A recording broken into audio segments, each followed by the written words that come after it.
শান্তিরবাজার জেলা হাসপাতালে এক অনুষ্ঠানের মধ্য দিয়ে দুটি প্রকল্পের শুভ সূচনা করা হয়। শুক্রবার এক অনুষ্ঠানের মধ্য দিয়ে শান্তিরবাজার জেলা হাসপাতালে জেলাভিত্তিক নবজাত শিশু সপ্তাহ সান্স প্রকল্পের শুভ সূচনা করা হয়।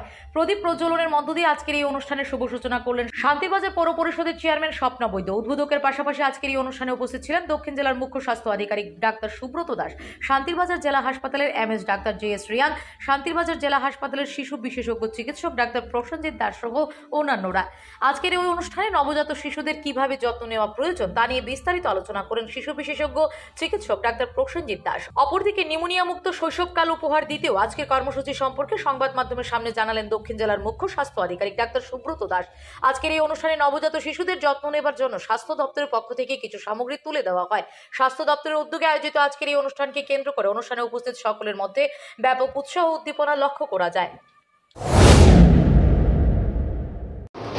আসলে মূলত আমরা দুটো প্রোগ্রাম নিয়ে আজকের এই অনুষ্ঠানের আয়োজন করেছি। আমাদের জেলাভিত্তিক যে জাতীয় নবজাতক শিশু সপ্তাহ তার শুভ উদ্বোধন আমরা করলাম আমাদের শান্তিবাজার জেলা মিউনিসিপ্যাল কাউন্সিলের যে শান্তিবাজারের যিনি পৌরমাতা ওনার হাত ধরে, এবং তার পাশাপাশি আমরা সাস ক্যাম্পেইন যেটা আমাদের সেটারও শুভ উদ্বোধন আজকে আমরা করলাম। যদিও সাস ক্যাম্পেইন আমাদের এই মাসের 12 তারিখ থেকেই শুরু হয়েছে, social awareness and action to neutralise the pneumonia.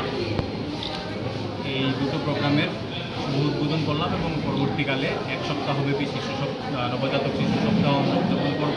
এবং এই এক সপ্তাহের মধ্যে আমরা আমাদের আশা দিদিমণিদের মাধ্যমে আমাদের কমিউনিটি হেলথ অফিসার, আমাদের এমপিডব্লিউ এএনএম এনারা সবাই আমাদের জেলার প্রত্যেকটি বাড়ি বাড়ি যাবেন এবং জনগণকে নবজাতক শিশুদের কীভাবে যত্নআত্তি করতে হয়, কীভাবে ওনাদেরকে খেয়াল রাখতে হয় তা সম্পর্কে সচেতন করবে, যাতে করে আমাদের প্রত্যেকটা শিশু সুস্থ এবং সবলভাবে বেড়ে উঠতে পারে। তার পাশাপাশি নিউমোনিয়া নিয়েও আমাদের জেলার মানুষজনকে সতর্ক করবেন। Bureau report, S Bharat live 24 hours.